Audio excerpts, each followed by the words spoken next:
조선에서 가장 많은 책을 읽은 임금이 있었습니다.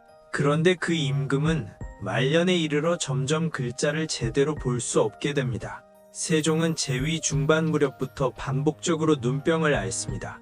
눈이 붓고 눈물이 멈추지 않으며 밝은 빛을 견디기 어려운 증상이 이어집니다. 날이 갈수록 시력은 떨어지고 글자를 오래 응시하기 힘든 상태가 됩니다. 그럼에도 세종은 정사를 줄이지 않습니다. 오히려 더 많은 책을 들여오고 더 자주 경연을 엽니다.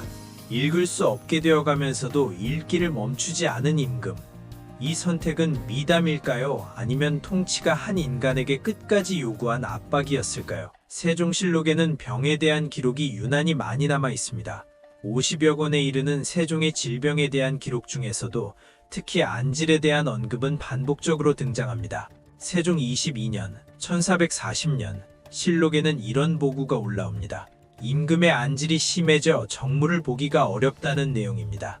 대신들은 약을 쓰고 휴식을 취할 것을 여러 차례 건의합니다. 또 세종 24년과 25년, 눈병이 잠시 호전되었다가 다시 악화되었다는 기록이 이어집니다. 이때 세종은 온양온천에 거둥하고 약수로 세안하며 치료를 시도합니다.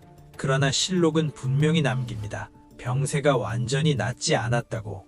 이 안질은 일시적인 불편이 아니었습니다. 수년에 걸쳐 반복되었고 정무 수행 자체에 영향을 줄 정도였다는 점이 계속 보고됩니다. 즉, 세종의 눈병은 개인적 고통이 아니라 국정 운영과 직접 맞닿아 있던 질병이었습니다. 특히 그 부담이 가장 직접적으로 드러난 곳이 바로 경연이었습니다. 경연은 단순한 학습 자리가 아니었습니다. 임금이 직접 책을 보고 판단을 내리는 국정의 핵심 절차였습니다. 신하들은 세종의 상태를 우려했습니다. 안질이 심할 때는 경연을 줄이거나 중지하자는 의견이 여러 차례 올라옵니다. 그러나 세종은 대부분 이를 받아들이지 않습니다.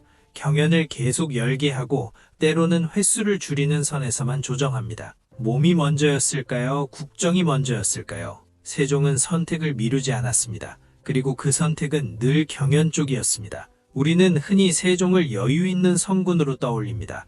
그러나 실록 속 세종은 전혀 다른 모습입니다. 병세가 심해진 날에도 보고를 받았고 결정을 내렸으며 경연을 통해 정책을 다듬었습니다. 이 과정은 아름답게 정리되지 않습니다.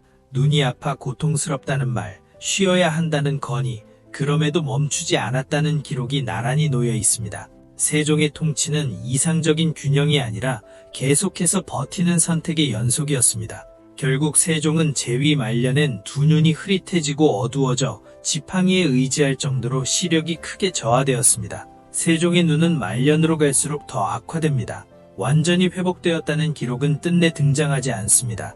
그럼에도 경연은 이어졌고 그 안에서 제도와 정책은 정리됩니다. 세종은 완벽해서 최고의 성군이 된 것이 아닙니다. 아픈 상태에서도 판단을 멈추지 않으려 했던 임금이었습니다. 보이지 않아도 읽으려 했고 힘들어도 논의를 계속했습니다.